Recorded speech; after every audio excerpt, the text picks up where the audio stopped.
टी20 विश्वकप पर बदलीगला भारतर प्लेइंग 11। अचानक टीम इंडिया को एंट्री मारे दुई घाइला बाघ। टी20 विश्वकप रोहित सहित विराट कोहली ओपनिंग कर देखा मिल। भारत और आयरलैंड विपक्ष मैच भारतीय समय अनुसार यही समय आरंभ हो। तेज चलतु जाना संपूर्ण खबर विषय।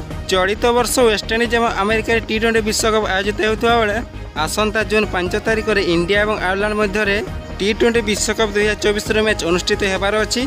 यही मैच रे रोहित सहित विराट कोहली को ओपनिंग कर देखा मिल। यशस्वी Jaswal 3 number, 4 number Surya Kumar, 5 number Rishabh Pant को देखा मिल। तेज चलतु जाना आयरलैंड विपक्ष रोहित बाजी प्लेइंग 11।